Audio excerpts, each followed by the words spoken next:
8 pelatih dan 11 tahun sejak kepergian Sir Alex Ferguson dari Old Trafford, Manchester United masih belum bisa kembali ke masa kejayaan. Di bawah arahan Erik ten Hag, Manchester United gagal memiliki identitas jelas dan hanya bisa bertengger di posisi ke-14 di klasemen Liga Inggris musim ini. Hasil yang akhirnya menambahkan dirinya sebagai salah satu pelatih gagal di Old Trafford setelah Jose Mourinho, Ole Gunnar Solskjaer, Louis van Gaal, dan lainnya. Ineos sebenarnya udah kasih kesempatan banyak bagi Ten Hag untuk bisa memutarbalikkan nasibnya di Manchester United. Tetapi melihat gak ada kemajuan yang signifikan, Ineos tetap memutuskan untuk memecat pelatih asal Belanda ini. Penggantinya udah dipastikan, Ruben Amorim, yang sudah mendapatkan "Here we go" dari jurnalis ternama Fabrizio Romano. Di video ini, kita bakal membahas kenapa Ruben Amorim bisa menjadi pelatih sukses di Manchester United. Ruben Amorim adalah salah satu pelatih muda berbakat dengan prospek baik di Liga Eropa. Dulunya Amorim adalah seorang pemain gelandang tengah yang pernah bermain untuk beberapa klub Portugal seperti Belenenses, Benfica, dan Braga. Dia pun juga berhasil mengumpuli 14 caps bersama timnas Portugal. Dan setelah pensiun, dia baru mulai menanjaki karir baru sebagai pelatih. Awalnya dia melatih Braga, di mana beberapa minggu setelah dipilih, dia langsung membawa pulang Piala Domestik Portugal, mengalahkan Porto. Ini trofi pertama Braga dalam 4 tahun terakhir.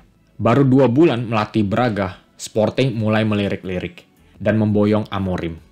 Mereka kelihatannya yakin dengan prospeknya Amorim, makanya langsung berani mengucurkan dana sebesar 20 juta euro.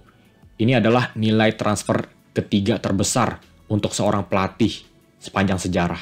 Dan kepercayaannya ini langsung terbayar penuh, karena dalam 4 tahun kemudian, Amorim berhasil membawa gelar juara Liga Portugal 2 kali, Piala Domestik Taça da Liga 2 kali, dan Piala Supercopa Portugal sekali.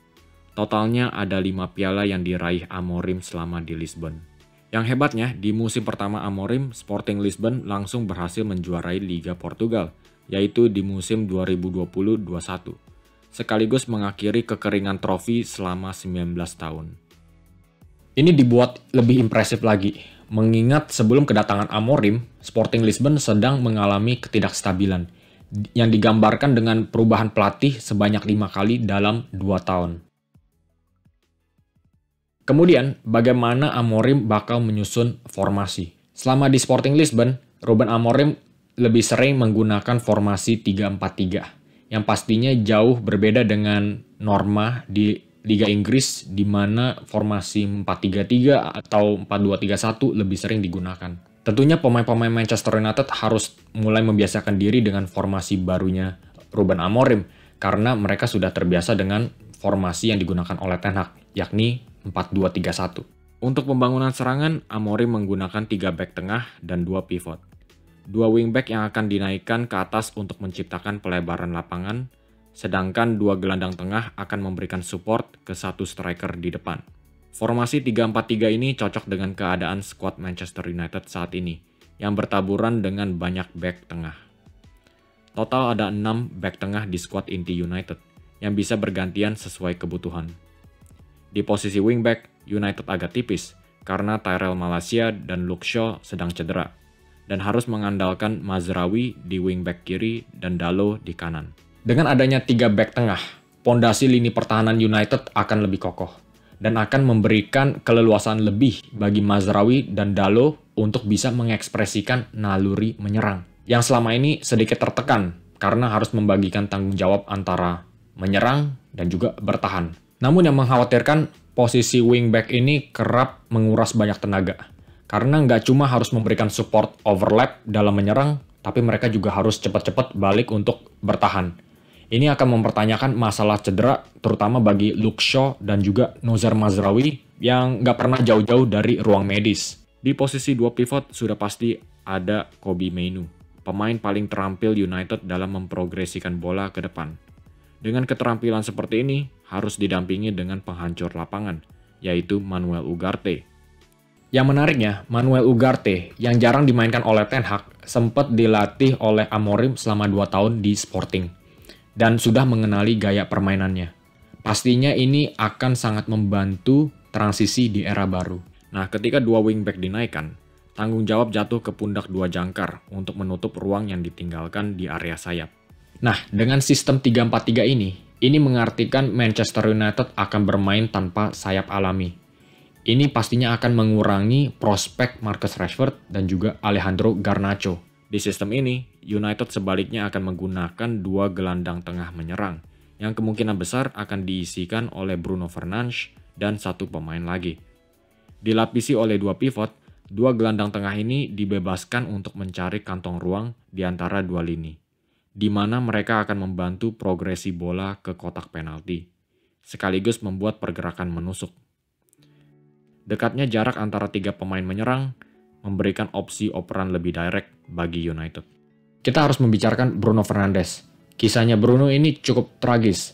Di awal karirnya di Old Trafford, Bruno sempat menghasilkan angka sejajar dengan Kevin De Bruyne loh. Harus dicatat, di musim pertama Bruno Fernandes hanya bermain di paruh musim kedua setelah baru diboyong di bursa transfer Januari. Dalam dua musim pertama, Bruno menghasilkan 26 gol dan 19 assist. Ini mengartikan 0,54 gol per 90 menit dan 0,39 assist per 90 menit. Dalam 4 musim ke depan termasuk musim ini, angka ini anjlok.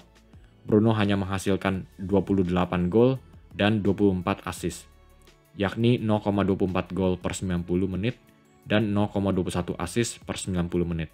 Ini produksi angka yang drastis menurun, yang sama sekali nggak terbantu dengan perubahan pelatih yang terus-terusan berlangsung di Old Trafford.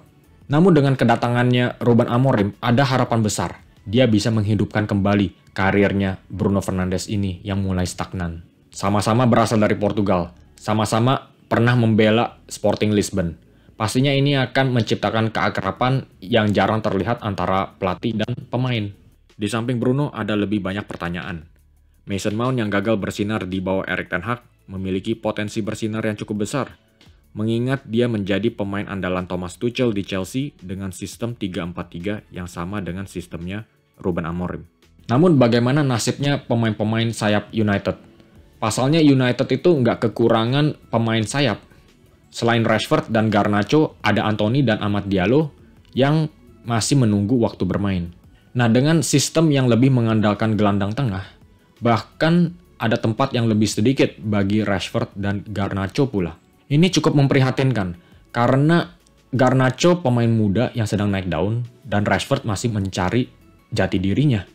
Memainkan mereka di posisi yang berbeda bisa memperburuk situasi. Ini salah satu pertanyaan terbesar yang harus dijawab oleh Ruben Amorim. Apakah dia akan bersikeras menggunakan sistem andalan dan memaksakan pemain-pemainnya untuk membiasakan diri dengan formasinya ini? Atau dia akan beradaptasi dengan menggunakan sistem baru yang lebih menyesuaikan dengan keadaan pemain yang sudah ada? Di posisi striker, kemungkinan besar Højlund yang akan dipercaya Amorim. Højlund salah satu pemain yang underperform di bawah Erik ten Hag. Namun ada harapan kesuksesan Amorim mengembangkan striker Skandinavia, yakni Viktor Gyökeres yang sudah mencetak 57 gol dalam 15 bulan terakhir ini bisa diulangi dengan Rasmus Højlund yang lagi melewati musim kemarau. Metode Amorim pun juga sudah sejalan dengan prinsip Manchester United yang lebih mementingkan perkembangan pemain mudanya seperti Cristiano Ronaldo, Wayne Rooney, dan Luis Nani. Riwayat Amorim dalam membina pemain sudah cukup panjang. Nuno Mendes, João Palhinha, Matheus Nunes, Pedro Porro, dan Manuel Ugarte adalah beberapa pemain yang sukses dikembangkan Amorim sebelum dijual ke klub-klub besar Eropa dengan harga tinggi. Amorim pun juga sudah menunjukkan keinginannya untuk membawa pemain muda ke skuad inti Sporting. Di antaranya ada Gonzalo Inacio, Matheus Nunes, Nuno Mendes, Ousmane Diomande, dan yang belakangan ini Giovanni Quenda. Pemain muda Manchester United seperti Harry Amas, Leny Yoro, dan Alejandro Garnacho pastinya yang paling beruntung dengan visi progresif si pelatih. Oke guys, sekian analisis Ruben Amorim di Manchester United. Buat fans MU, kasih pendapat kalian di komen di bawah. Apakah kalian puas dengan pemilihan Ruben Amorim sebagai calon pelatih baru? Atau kalian merasa ini sama aja dengan Erik ten Hag 2.0? Yang terakhir, jangan lupa klik like dan subscribe karena ini merupakan dukungan besar bagi saya untuk terus-menerus bikin konten yang lebih menarik lagi. Terima kasih atas perhatiannya, sampai jumpa di video selanjutnya.